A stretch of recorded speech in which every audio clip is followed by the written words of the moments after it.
शिव भगवान की बोले हर हर बोले बम बम बोले हर हर बोले बम बम बोले हर हर बोले बम बम हर हर। सभी हाथ जोड़ें, भगवान से प्रार्थना करें। बोले हे प्रभु, हे गोविंद, हे प्रभु, हे भोलेनाथ, आ जाओ हम सबके दिल में बैठ जाए, कथा को सुनो भी और सुनाने में भी हमारी मदद करें। आइए प्रभु, दिल में बैठकर कथा को सुनते भी हैं और सुनाते भी हैं। बोले हर हर बोले बम बम। आप सभी का भगवान की कथा में स्वागत, अभिनंदन। भगवान जी की प्यारी कथा सुनने के लिए आप लोग सभी इतनी ठंड में भी आ जाते हैं। गर्मी तो है ही नहीं भाई, बरसात में कई जगह तो बड़ी तबाही मचा दी। एक जगह तो पूरा गांव ही बह गया, पूरा गांव हमारे हिमाचल में। ना जाने कितने लोग लापता ही हो गए, पूरा गांव ही बह गया रात की बरसात। शायद रामपुर के आसपास। हे भगवान, यह तो बरसता ही नहीं है। अगर बरस रहा है तो ऐसा बरस रहा है कि तबाही हो गई। तो जैसे इंसान हो गए वैसे ही फल मिल रहा है। इंसानों के दिल में भी दया नहीं रही। गौएं धरती पर भटक रही हैं। लोग अपने खाने पीने की मौज में हैं।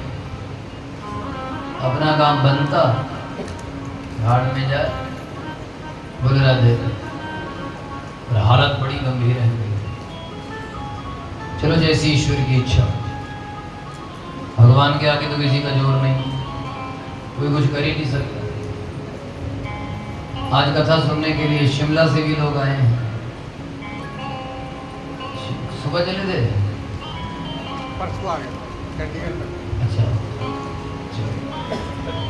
शिमला वालों का भी स्वागत है हमारे दून क्षेत्र की ठंड में।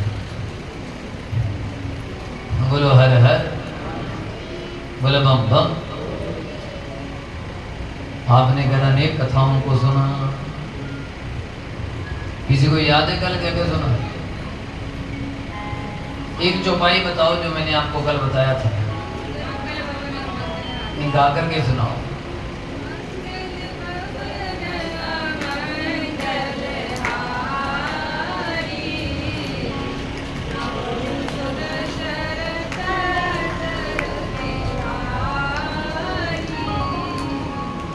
देवताओं को भी गाने दो। बोलो हर हर, बोलो बम बम। चलो शुक्र है वो चौपाई तो याद है। ये भोले बाबा ने कब गाई थी?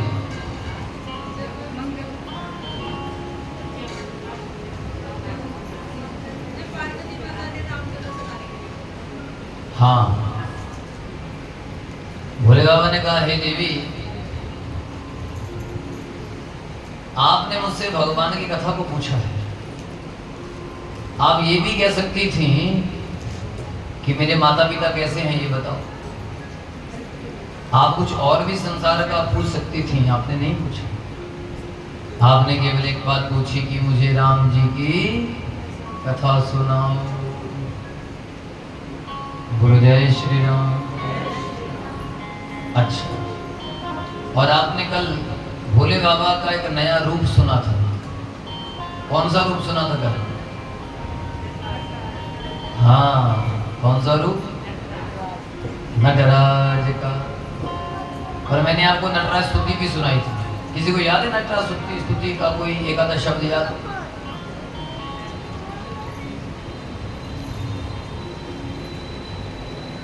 पहली लाइन याद हो नटराज स्तुति की? किसी देवता को, किसी देवी को? बाकी गल्लां थानू सारियां याद रहंदियां, हमको तो हर वो तो तर्ज भी बज रही है। सत श्रेष्ठ तांडव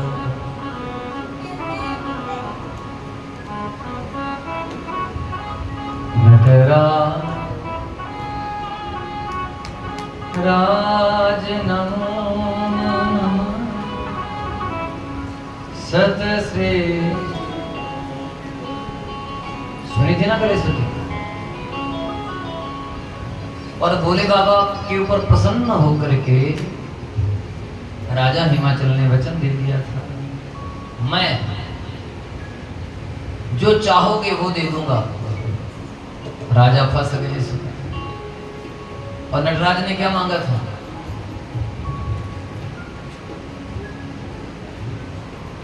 क्या डिमांड की थी नटराज ने?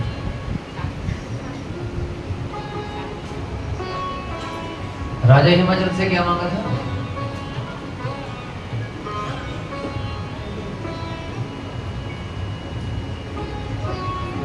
जी पहली बार तो नहीं आया जी कथा जी।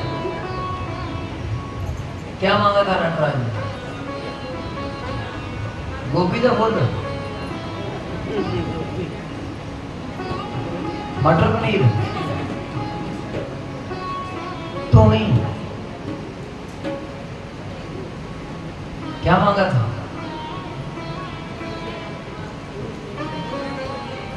वहां तो थोड़ा दिमाग बथेरा चलता जी, पुठियां गल्लां पता नहीं क्या क्या याद है थोड़े। एक कथा की गल पूछ ली, मैं तो एक गल से बड़ा हैरान होया। आज मैं 2-3 बार सुनानी समझ आने नो भी उन्हें तवा लगाना कहते,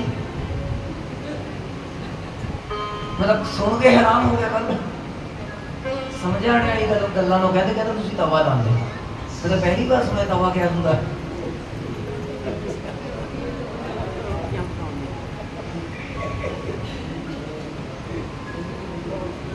हुण लगना ही है फिर तो दसो सही नटराज ने कल की मंगे असी?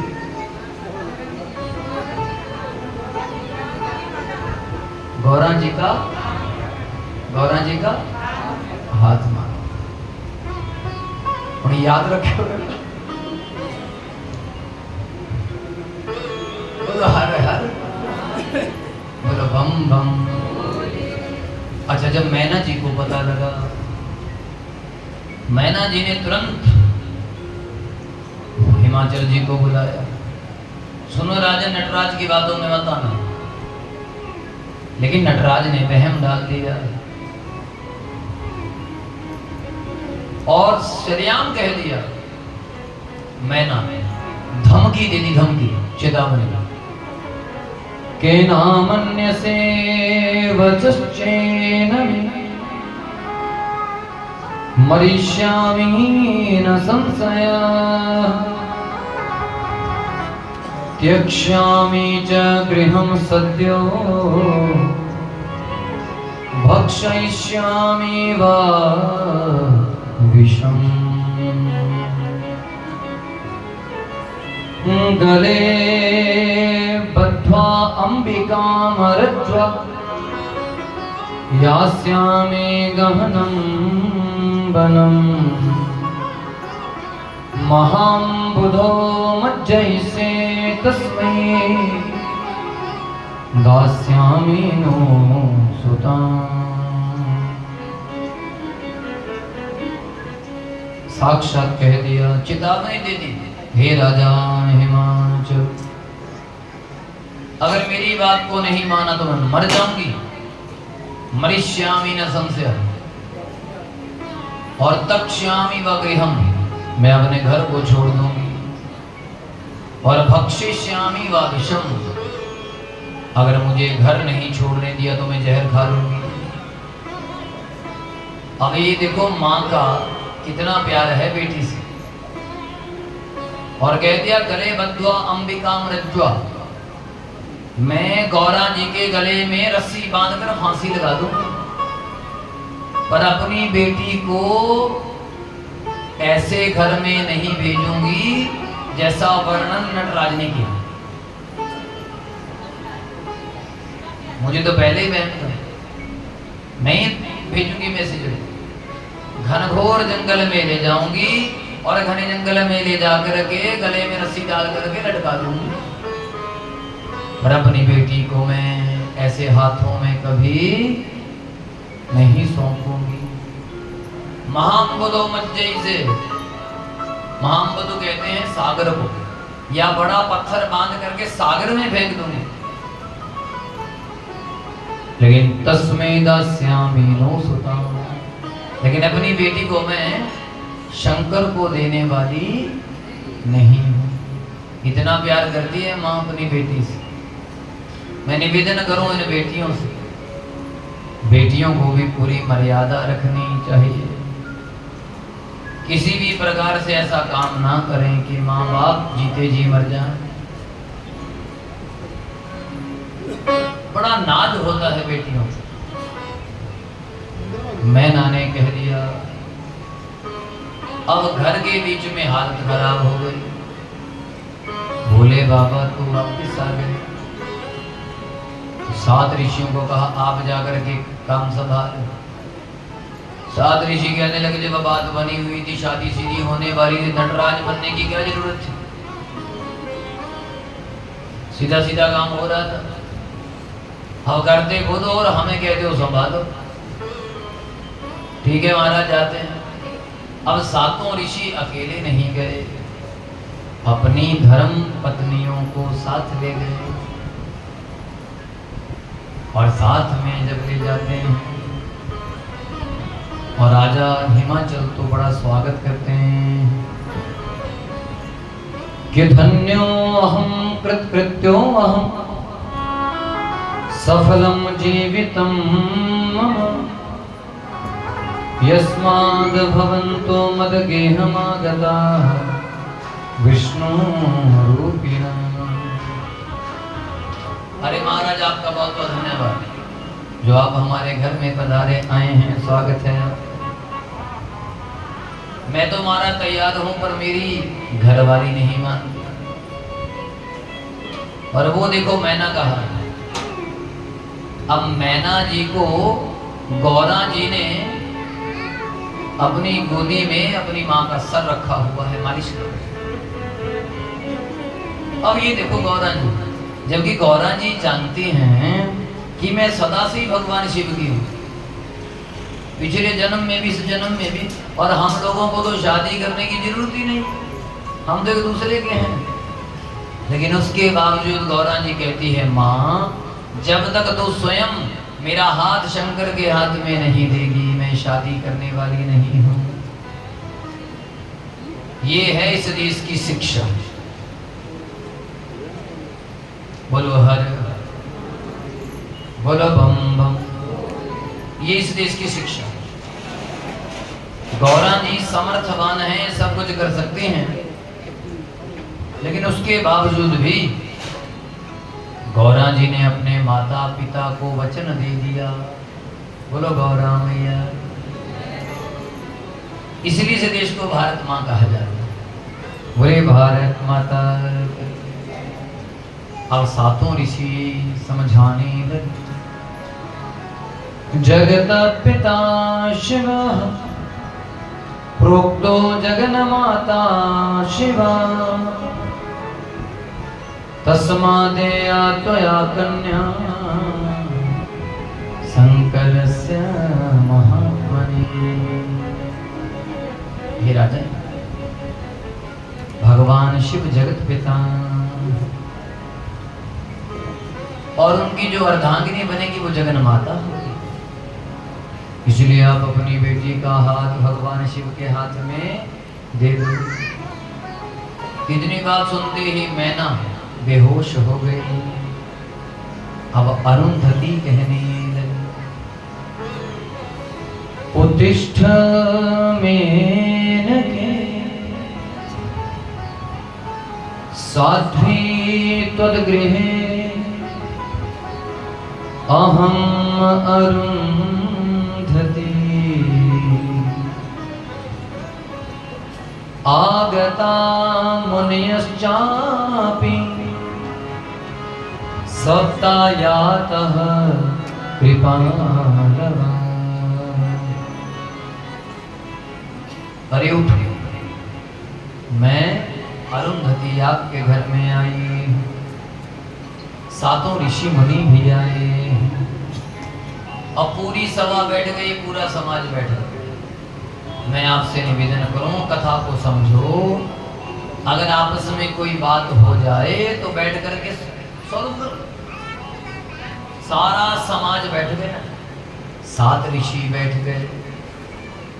राजा कहने लगे कि हे ऋषियों, मैं क्या करूं, मेरी घरवाली नहीं मान रही है और मैं अपनी घरवाली का दिल तोड़ करके अपने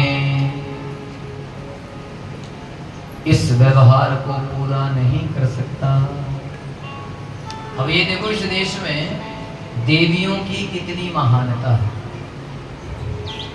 घरवाली से बिना पूछे कोई काम नहीं किया जाता। अब जितने भी देवता बैठे हैं, चलो आए तो काम नहीं है, जितने भी आए हैं, कुछ भी काम करने से पहले घरवाली को पूछ लेना चाहिए। हालांकि राजा शादी कर सकता था, कोई ज्यादा मत बोलते चल, लेकिन रानी का इतना सम्मान, मतलब हमारे देश में नारियों का इतना सम्मान होता है। बात तो सम्मान की। अब यहाँ पर एक कथा सुनाई गई, वो कथा मैं भी आपको सुनाता हूँ। बोलो हर हर, बोलो बम बम। अब 7 ऋषि राजा को कथा सुनाने लगे। अच्छा, ये शिव पुराण की कथा नारद जी को कौन सुना रहे हैं?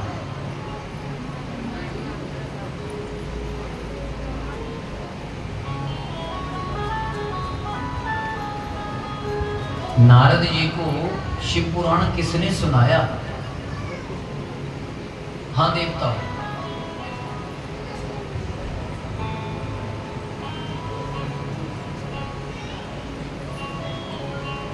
अरे बोलो, चलो देवी आप बोलो, नारद जी को शिव पुराण किसने सुनाया?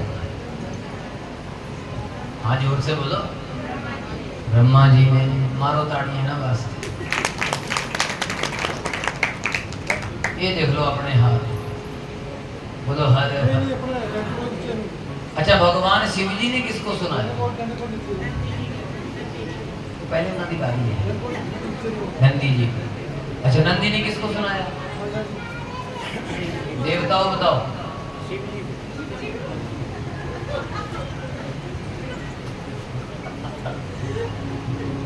अच्छा, शिव जी ने नंदी को, नंदी ने शिव जी को।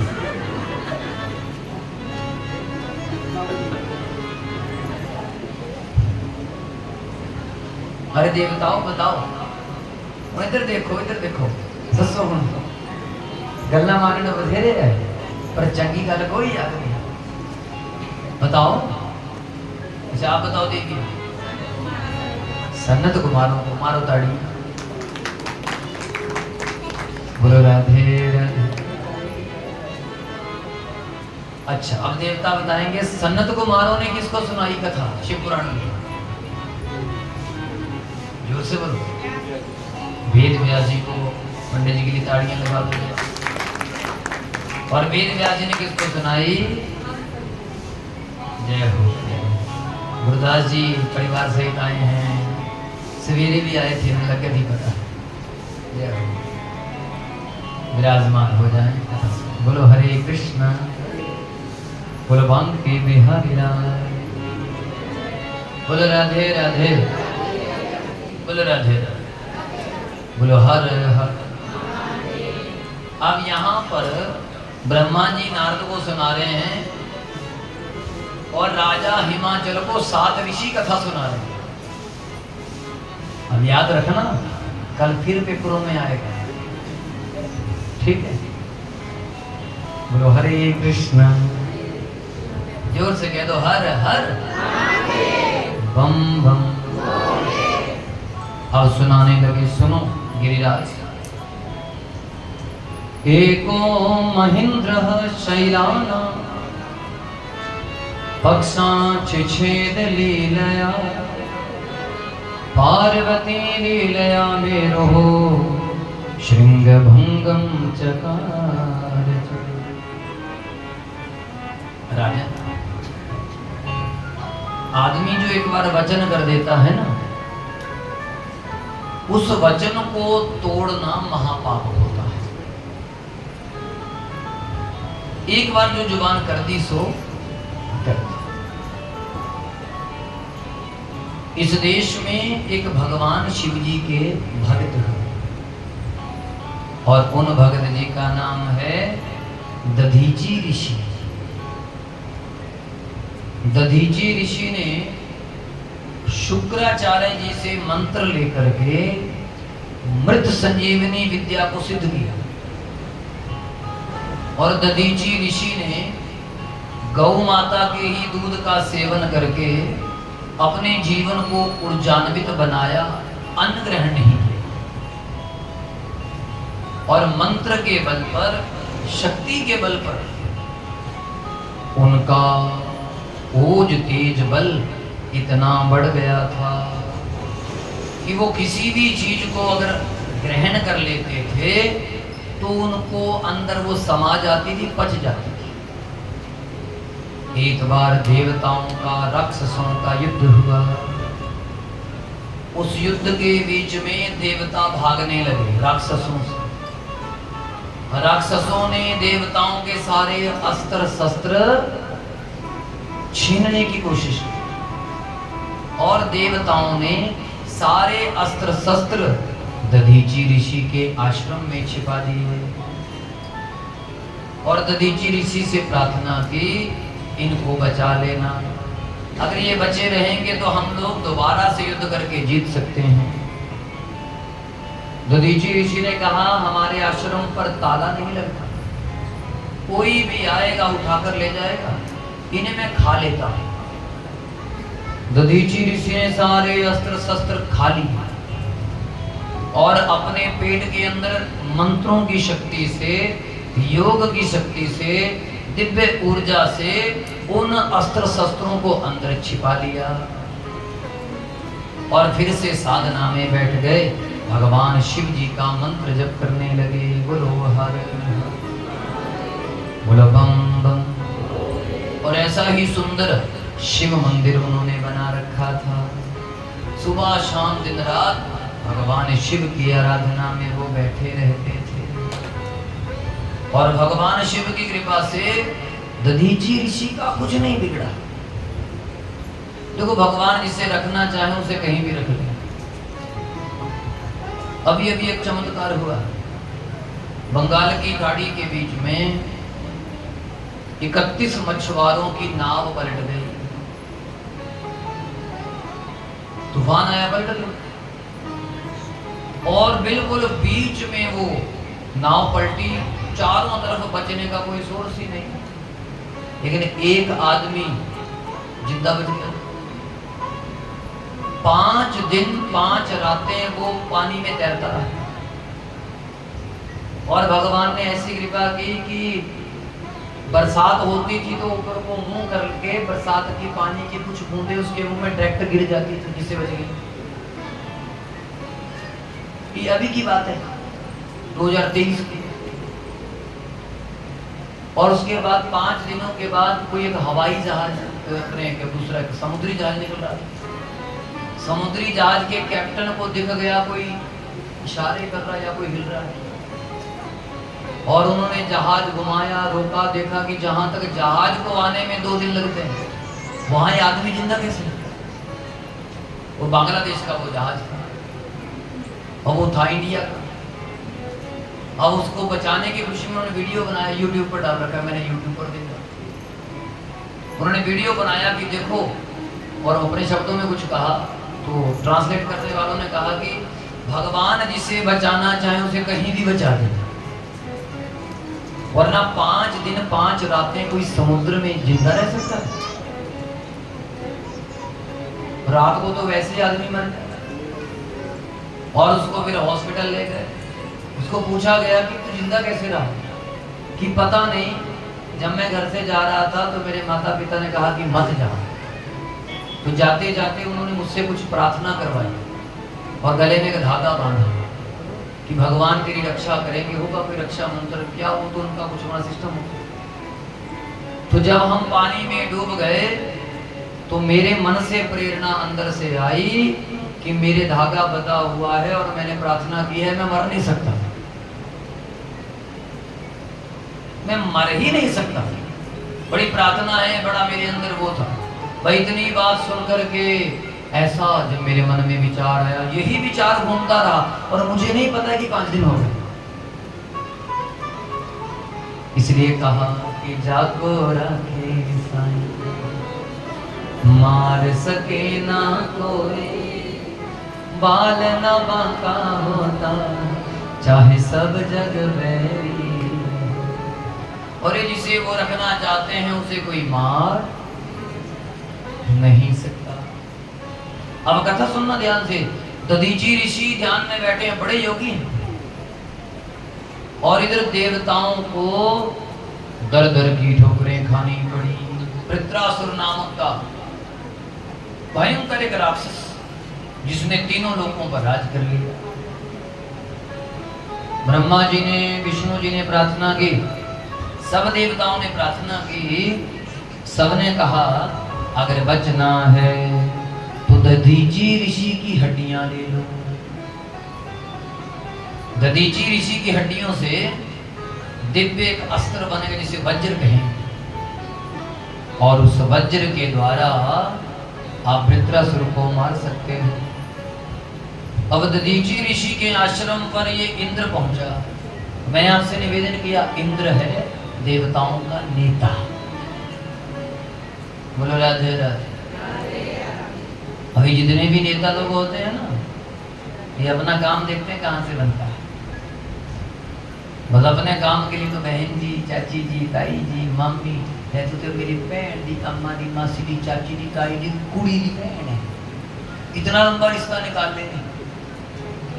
और जब जीतने के बाद की जी तो सेक्टर को बोलेंगे पूछना तुझे कौन है, हम नहीं जानते। जो नेता बदल जाता है उसे जनता भी बदल देती है। अभी जो इंद्र है इसके दिल में दया नहीं है। शास्त्र कहता है कि ये जो होते हैं इनके दिल में दया ही। अब देखो सीधा पहुंच गया और जाकर कहता है कि मुझे अपनी हड्डियां दे दो।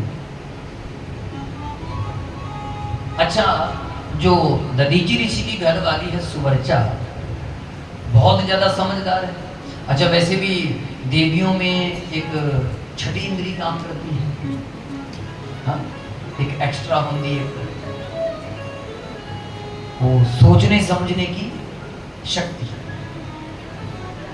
सुवर्चा अंदर बैठी थी, सुवर्चा समझ गई ये जो देवता आए हैं इनके मन में कोई खोट है।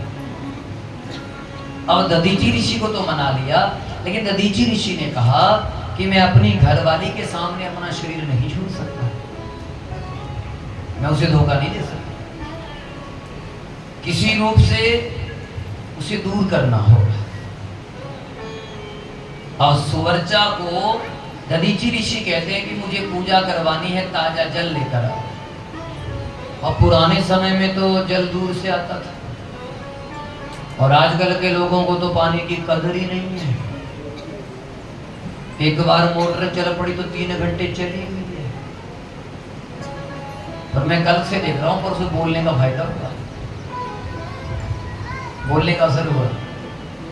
वरना मैंने देखा कि जो आदमी एक लोटा भी भर रहा है 100 ग्राम का, वो भी मोटर चला रहा है। 100 ग्राम का लोटा भरने के लिए मोटर चला रहे हैं। जय हो मदन बाबा जी, स्वागत। बोलो हरे कृष्ण, बोलो राधे राधे, बोलो हर हर, बोले बम बम, बोलो हरे हर, बोले बम बम। आ रही समझ में बात? मैं आपसे निवेदन करूं, पानी लाने के लिए दूर भेजा गया, और जैसे ही पानी के लिए दूर भेजा, अब सुवर्चा चली जाती है। जय जी जी।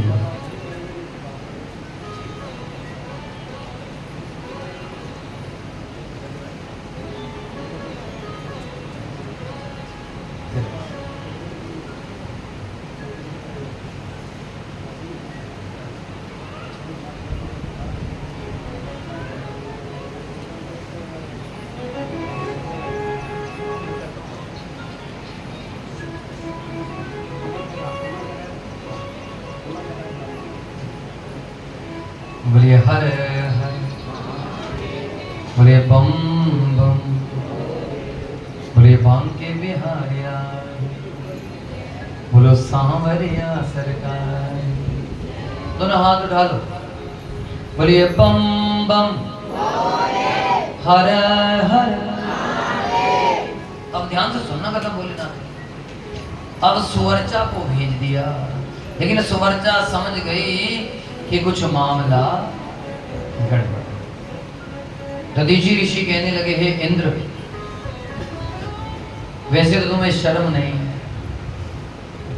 क्योंकि किसी की हड्डियां मांगने का मतलब समझते हो? कितनी आसानी से कह दिया कि मुझे हड्डियां दे दो,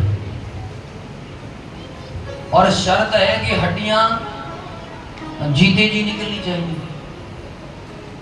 तब जाकर के वज्र बनेगा। अब जीते जी अपनी हड्डियों को निकालना, सच बताना, अगर नाखून के आगे थोड़ा सा वो भी मांस भी निकालना हो तो भी आंसू निकल जाए। लेकिन चलो, लोक कल्याण के लिए मेरी हड्डियां काम आए, इसके लिए मैं हड्डियों का त्याग करता हूं।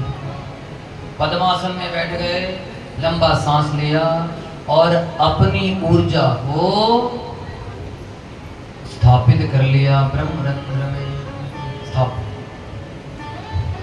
जैसी ऊर्जा ब्रह्मरंध्र में स्थापित हुई और ध्यान में बैठे और कह दिया, स्वर्ग से कामधेनु गाय को बुलाओ, और गौ माता को कहना कि मेरे शरीर को चाट दे।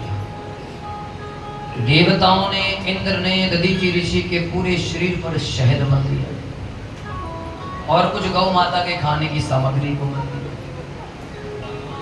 और उसको मलने के बाद गौ माता ने पूरे शरीर को चाट दिया, और जब शरीर को चाट दिया तो शरीर के अंदर से हड्डियां निकल गई। मैं आपसे निवेदन करूं, कितनी दर्द हुई होगी, कितनी पीड़ा हुई होगी, ये तो दधीचि ऋषि ही जानते हैं, क्योंकि जो तन लागी सो तन।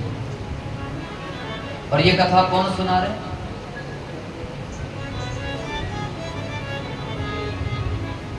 कौन, किसको सुना रहे? राजा हिमाचल को। कौन सुना रहे? 7 ऋषि। अब याद रखना, टेस्ट जल्दी जल्दी लेना पड़ेगा। बोलो हर हर बम। अब समझना, अब क्या हुआ महाराज? विश्वकर्मा को बुलाया गया, और विश्वकर्मा ने हड्डियों को जोड़ करके वज्र बनाए। हड्डियों से अस्त्र शस्त्र बनाए जाते थे, ये कला भी समाप्त हो गई। वज्र बना, वृत्रासुर का संहार हुआ। लेकिन जब सुवर्चा को पता लगा कि मेरे स्वामी जी को इमोशनली ब्लैकमेल करके इन देवताओं ने हड्डियां ले ली, इतना घोर अपराध किया, श्राप दे दिया कि तुम्हें कभी सुख चैन नहीं मिलेगा, भटकते रहोगे। और अपने पतिदेव का जो कुछ अंश बचा था उसको इकट्ठा करके वहीं आंगन में लकड़ियां इकट्ठी करके चिता बनाई, और चिता बना करके उन लकड़ियों पर बैठ गई, मैं भी साथ में जल जाऊंगी। इतने में आकाशवाणी हो गई, हे सुवर्चा, तुम गर्भवती हो, तुम्हारे पेट में बच्चा है, और बच्चा आने वाले समय में बहुत बड़ा एक परिवर्तन करेगा, इसे तुम्हें जन्म देना होगा। कहने लगी मैं अपने पति के बिना जिंदा नहीं रह सकती, मुझे रहना नहीं है। रही बच्चे की बात, तो वैसे भी बच्चे का जन्म कुछ दिनों में होने वाला है, मैं आज ही इस बच्चे को अपने गर्भ से निकालती हूँ। तो योग बल पर, साधना के बल पर उस बच्चे को अपने गर्भ से निष्कासित कर दिया। बच्चे को गर्भ से निकाल करके जिस पीपल के पेड़ के नीचे शिवलिंग था, उस शिवलिंग के पास उस बच्चे को रख दिया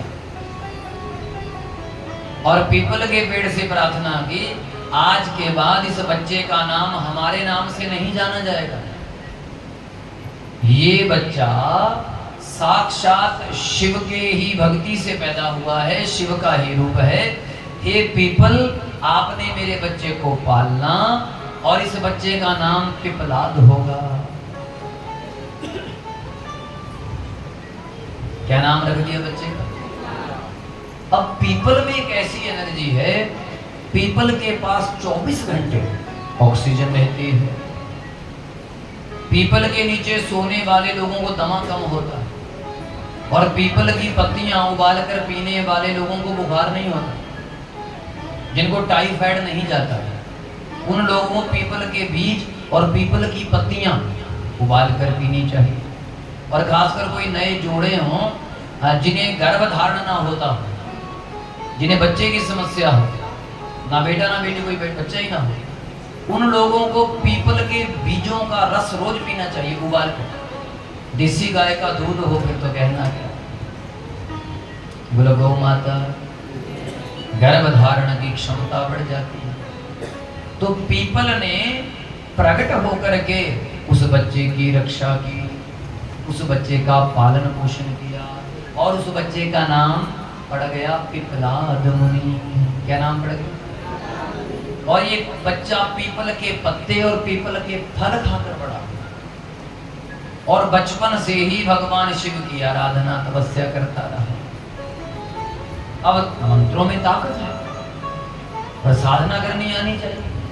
आदमी बंदूक लेने से कोई निशाना लगाना नहीं सीख जाता, उस बंदूक को लेने के बाद गोली डालनी भी आनी चाहिए और गोली डालने के बाद प्रैक्टिस करनी पड़ती है, तब जाकर के महीने 2 महीने 4 महीने बाद निशाना लगता है। रोज प्रैक्टिस करोगे तब परफेक्ट बनोगे। तो मंत्र लेने से ही कोई महान नहीं बनता। अब गुरु धारण तो कर लिया, लेकिन ना मंत्र जप किया, ना दिशा निर्देशों का पालन किया, ना भजन, ना पूजा, ना पाठ, तो गुरु मंत्र का भी उतना लाभ नहीं मिलता। अभ्यास तो करना पड़ता है। बोलो हर हर, बोलो बम बम। पिपलाद मुनि जब 7 साल के हुए तो पीपल से पूछते हैं, हे पिताजी ये बताओ कि मुझे इतना कष्ट क्यों हुआ? मेरे पैदा होने से पहले मेरी माता पिता को मरना पड़ा, किस कारण से, किस दोष से ऐसा? पीपल कहने लगा, हे पिपलाद मुनि, ये सारा दोष शनि का है। शनि की साढ़सती आ गई थी। पिपलाद मुनि ने कहा, इस शनि को मैं छोड़ूंगा और साधना आराधना तपस्या करके शनि को झुकने पर मजबूर कर दिया और शनि को पीपल के पेड़ से बांध दिया। लगातार 7 सालों तक शनि को बांध के रखा। आज भी जब पीपल के पेड़ की प्रदक्षिणा करते तो 7 करते हैं। पीपल के पेड़ को धागा बांधते तो 7 बार बांधते हैं। 7 का बड़ा महत्व है। जिनके जीवन में कोई रुकावट आ जाए, मानव का पैसा फंस गया कहीं, ये ज्यादा कर्जा हो गया, वो अपने जीवन में 7 अंक का प्रयोग ज्यादा करेगा। 7 समुद्र, इस 7 का प्रयोग करना चाहिए। बोलो हरे कृष्ण। तो 7 सालों तक बांध के रखा। भूखा और प्यासा शनि जब मरने के कगार पर आ गया तो कहने लगा, जी मुझे क्षमा कर दो, मुझे क्षमा कर दो, मुझे माफ कर दो, मैं आपसे माफी मांगता। तो शनि को कहा, हे शनि तू कुछ वचन दे। पहला वचन ये दे कि जन्म से लेकर 7.5 साल तक तू बच्चे के ऊपर कभी नहीं आएगा। आएगा तो तेरी पावर बिल्कुल 0 होनी चाहिए, उसमें शक्ति नहीं होनी चाहिए। और दूसरा वचन, जो पीपल की सेवा करे, जो पीपल को लगाए, जो पीपल पर जल चढ़ाए, जो पीपल को संभाल के रखे, उसके ऊपर भी तेरा प्रभाव नहीं पड़ना चाहिए। शनि कहने लगा कि अगर शनिवार को कोई जल चढ़ाए और शनिवार को कोई सफेद या पीले रंग का धागा बांधे और पीपल के पास जो दीपक जलाएगा, उसके ऊपर मेरा प्रभाव कभी नहीं पड़ेगा। इसलिए ज्यादातर लोग शनिवार को पीपल की पूजा करने को भागे रहते हैं। बोलो पिपलाद मुनि की, बोलो हर हर, बोलो बम बम। और कहा शनि, आज के बाद तुम्हारी दृष्टि को मैं कंट्रोल कर दूंगा। सामने देखोगे उसका ही नुकसान होगा। अगर उच्च ग्रह बैठ करके, शनि उच्च अवस्था में बैठकर किसी को देखे और शनि कहीं अपनी राशि का, कुंभ या मकर का या उच्च राशि का केंद्र में बैठ जाए तो गज केसरी योग बना देता है। ऐसा आदमी अगर मिट्टी में भी हाथ डालेगा तो सोना बना देता है। तो कुंडली के बीच में शनि के बड़े अच्छे अच्छे प्रयोग भी हैं। ये पिपलाद मुनि ने सारी व्यवस्थाएं उसकी कर दी। बोलो हर हर। अब यही पिपलाद मुनि पीपल के किनारे बैठकर तपस्या कर रहे थे। हजारों साल तपस्या को हो गई, इनका शरीर बिल्कुल दुबला पतला था। अचानक अरण्यक राजा की राजकुमारी पद्मावती उस पीपल के पेड़ के पास जो तालाब था, उस तालाब में स्नान करने आई। हजारों सैनिक साथ, हजारों दासियां साथ। और जैसे ही देखा, अब देवियां बात कर रही थी, पिपलाद मुनि ने देखते ही ये कहा कि ये देवी कौन है। जब सैनिकों से पूछा तो सैनिकों ने बताया कि राजा अरण्यक की पुत्री है। और पिपलाद मुनि वहां से सीधा राजा अरण्यक के पास पहुंच गए। राजा अरण्यक को कहने लगे कि अरण्य सुतेयं वै पद्मा नाम रमा अपरा वरारोहा प्राज्यमाना रिपश्रेष्ठैर्गुणालय। अरे महाराज, आपकी बेटी सर्वगुण संपन्न है, इसलिए हे राजा अरण्यक, अपनी बेटी का विवाह मेरे साथ कर दो। बोलो हर हर। अब राजा अरण्यक बड़े घबराए। ये बाबा जो जंगल में रहता है, फूल पत्तियां खाकर गुजारा करता है, मेरी फूल सी राजकुमारी इसके साथ कहाँ रहेगी? इसकी उम्र का ही पता नहीं है, ये कब से बैठा हुआ। मंत्रिमंडल बैठ गया, पूरी बैठक बैठ गई। जैसे पूरा मंत्रिमंडल बैठा है, राजा हिमाचल के दरबार में। और ये 7 ऋषि कह रहे हैं कि उस मंत्रिमंडल में हम भी बैठे थे और यही कथा हम राजा आपको सुना रहे हैं, सावधानी से सुनिए। मैं आपसे निवेदन करूं, अगर कोई बातें हो तो आपस में गुटर गुं करके कुछ नहीं होता। उन बातों को आराम से इकट्ठे बैठ करके सुलझाइए। अगर जब आपस में बात करोगे तभी हल मिलेगा। अब राजा ने अपनी बात कही, 7 ऋषियों ने अब समझाया, राजा मान बात। राजन पूरा मंत्रिमंडल बैठ गया। बोलो हर हर, बोलो बम बम। और मंत्रिमंडल की बैठक में एक निर्णय हुआ। कहने लगे, महाराज ये पिपलाद मुनि हैं, आज दिन तक ये कभी भी किसी के दरवाजे पर नहीं गए और ये पहली बार आपके यहाँ आए हैं। ये बहुत योगी हैं, बहुत तपस्वी हैं। हित इसी में है, अपनी बेटी का हाथ ऐसे तपस्वी को दे दो। राजा रानी कहने लगे, हम ऐसा नहीं करें। लेकिन जो बेटी पद्मावती है बड़ी समझदार थी।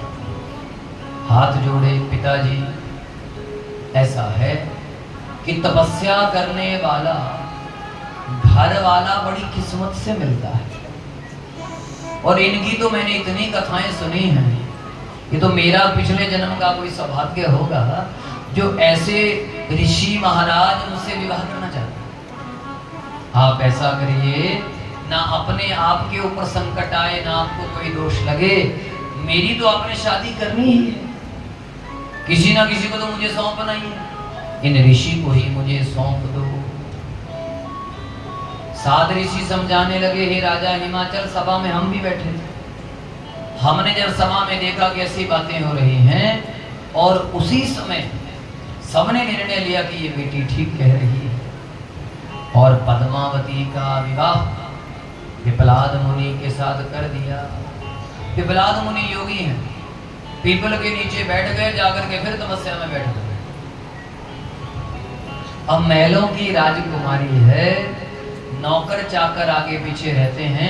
मैं आपसे निवेदन करूं, इस देश की ये परंपरा रही है, राजकुमारियों के मैक्सिमम विवाह ऋषि मुनियों से हुए मैक्सिमम। आप चाहे कर्दम ऋषि को ले, भागवत की कथा सुनते हो ना, कर्दम ऋषि का विवाह राजा मनु की पुत्री देवहूति से हुआ। जबकि कर्दम ऋषि, इस देश में ये नहीं देखा जाता था कि इसके पास पैसे हैं कि नहीं, ये नहीं देखा जाता था डिग्री है कि नहीं। आजकल तो डिग्रियों के चक्कर में रह गए लोग। बोलो बम बम। आजकल तो बायोडाटा पहले बताते हैं। बोलो राधे राधे, बोलो हरे हरे। और एक बात बताऊं, आजकल लड़कों की तो शादी नहीं हो रही है, शादी सरकारी नौकरी की हो रही है, शादी बिजनेस की हो रही है, मुंडे का तो ब्याह ही नहीं हो रहा। बोलो हरे हरे। अरे इस देश में ये नहीं देखा जाता था कि डिग्री है कि नहीं, इस देश में ये नहीं देखा जाता था कि पैसे है कि नहीं, इस देश में बेटी वाले ये देखते थे कि लड़के में संस्कार है कि नहीं। क्या देखते थे, क्या देखते थे? संस्कार। मैं आपसे निवेदन करूं, जरूरी नहीं है जिसके पास डिग्री ना हो वो अच्छा आदमी नहीं है। इतिहास गवाह है, भारत देश के जितने भी अरबपति हैं सब अनपढ़ हैं। टाटा, बिरला, अडानी, अंबानी, ये अंगूठा छाप है, गूगल पे सर्च कर ले। और बड़े बड़े पढ़े लिखे लोगों को क्या दे रहे हैं? नौकरी। ये पैमाना ही गलत है कि जिसके पास डिग्री है वो समझदार है। आपकी जानकारी के लिए बता दूं, इस देश का सर्वनाश करने के लिए अंग्रेजों ने डिग्रियां चलाई कि डिग्रियों में फंसा दो। अब जिसके नंबर ज्यादा हैं उसे अच्छा आदमी मानते, पर जरूरी थोड़े नंबर ज्यादा तो नकल मार के ले। अच्छा जान पहचान हो तो नंबर वैसे आ जाते हैं। अब किसी नेता का बच्चा हो, बड़ा हो, उन्हें क्या जरूरत है नंबरों की? स्पेशल कोटे में नौकरियां दे देते हैं। हिमाचल में एक कांड हो भी गया, नाम तो मैं लूंगा नहीं, समझदार आप सभी। स्पेशल कोटे में नौकरी निकाली, स्पेशल कोटे में यूनिवर्सिटी में प्रोफेसर भी लगते लोग। बोलो राधे राधे। डिग्रियां तो धरी की धरी रह गई। मैं आपसे निवेदन करूं, इस देश में डिग्री नहीं चलती थी, इस देश में ज्ञान चलता था। क्या चलता था? ज्ञान कितना है और संस्कार कितने हैं। तो मैं आपसे निवेदन करूं, डिग्रियां देखकर विवाह ना करें, संस्कार देखकर विवाह करें। एक मैं बहुत कड़वी बात बोलने जा रहा हूं। जब तक इस देश में लड़कियां नहीं पढ़ती थी, बढ़िया था काम चल गया। जिद्दन ते कुड़ियां पढ़न लगियां, कुंवारियां दी बाढ़ आ गई।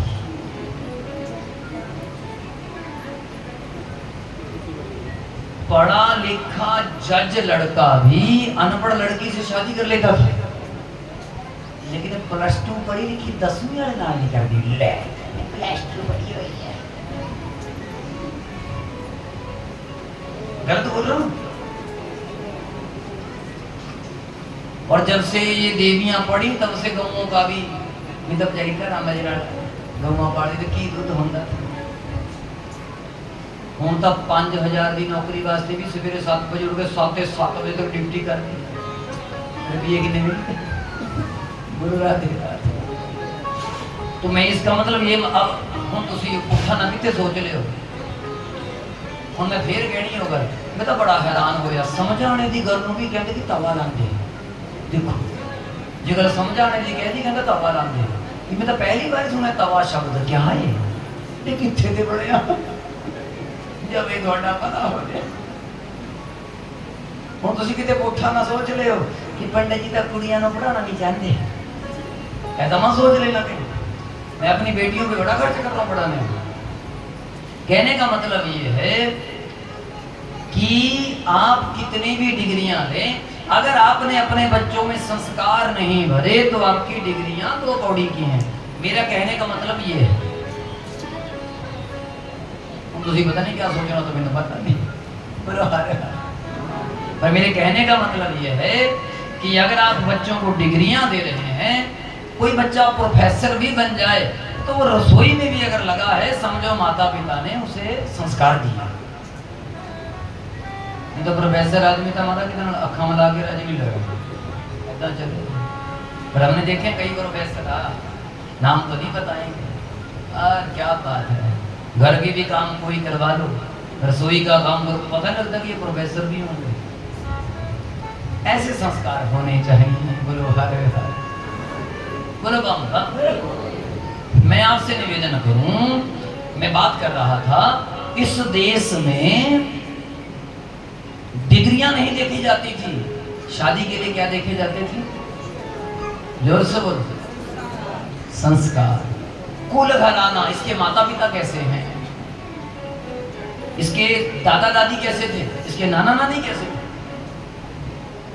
और तब इस देश में कभी तलाक ही अरे बोल दो नहीं होता था।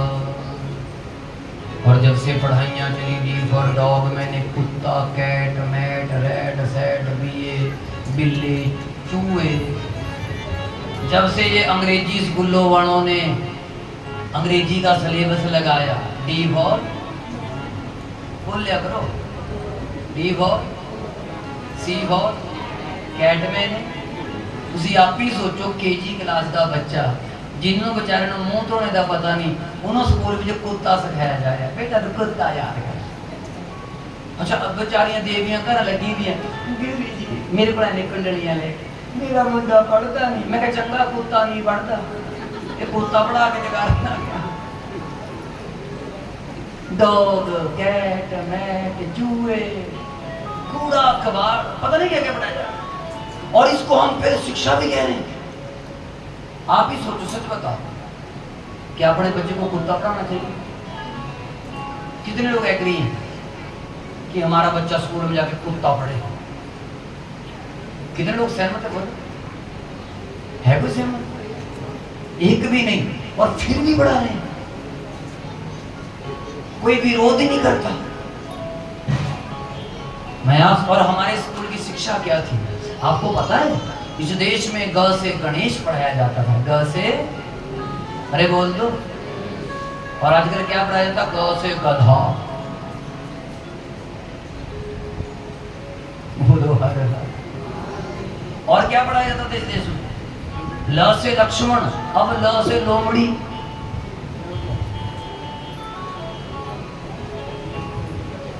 मैं आपसे निवेदन करूं प्रार्थना करूं थोड़ी समझिए और संभलिए।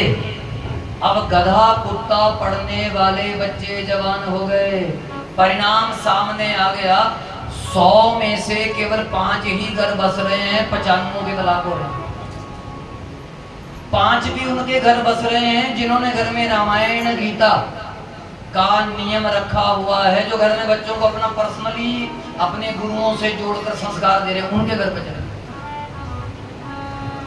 अब ये पड़े हुए गधा कुत्ता पड़ने वाले जवान हो गए। परिणाम सामने आ गया, अब इस देश में ओल्ड एज होम सेंटर खुल गए, बूढ़ों के घर खुल गए। मतलब आने वाले टाइम दे भी तुसी घर नहीं रह सकते, जिन्ना मर्जी कमा लो। ए मम्मी जी पापा जी कुत्थे बुढ़े रहंदे कुत्थे जाओ, पता नहीं बीबी एंड दीदी मुझे कद खुल जाना बुढ़ा आश्रम बुढ़िया के घर। बोलो हर हर। इसलिए निवेदन है अभी भी संभल जाइए, वरना बाद में संभलने का मौका ही नहीं मिलेगा। तो यहाँ पर कहा गया उस रानी को, उस राजकुमारी को, पद्मावती को पिपलाद मुनि को सौंप दिया। तो मैं आपसे निवेदन करूं, जितनी बेटियां बैठी हैं जिनकी अभी शादी नहीं हुई है, हाँ जिनकी शादी होने वाली है, इन डिग्रियों के चक्कर में मत फंसना। शादी किसी संस्कारी को देखकर करना, जीवन सुखी रहेगा। बोलो हर हर, बोलो बम बम, बोलो हर हर। तो पद्मावती बड़े प्रेम से अपने स्वामी के घर में रहती हैं, और वो तो केवल शिव जी के भक्त थे, और आपके जवाई तो साक्षात शिव बनने वाले हैं, आप किस चक्कर में पड़े। अब ये बातें जब समझाई तो मैना जी को बातें समझ में आ गई। बोलो हर हर। अच्छा राजा तो पूरे समझे हुए थे, पर मैना को थोड़ा थोड़ा वहम था, पर हाँ कर दिया। बड़े प्रेम से भगवान शिव जी के विवाह की तैयारियां होने लगी, और हिमाचल के बीच में विश्वकर्मा जी को बुलाया गया। विश्वकर्मा जी अपने साथ 14 करोड़ कारीगर लेकर आए। कितने करोड़ कारीगर आए? 14 करोड़ कारीगर आए, जिन कारीगरों के औजार सोने चांदी हीरे मोती के थे।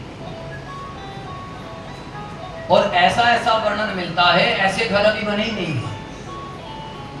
शिव पुराण में ऐसे ऐसे घरों का वर्णन है, 2-4 घरों का वर्णन आपको सुना दूं। शायद वहां तक अभी टेक्नोलॉजी पहुंच जाए हम लोगों के जीते जी, पर मुश्किल है, पर शायद पहुंच भी जाए। ऐसे ऐसे घरों का वर्णन है। विश्वकर्मा जी ने ऐसे घर बनाए, सबसे पहले पानी की व्यवस्था की।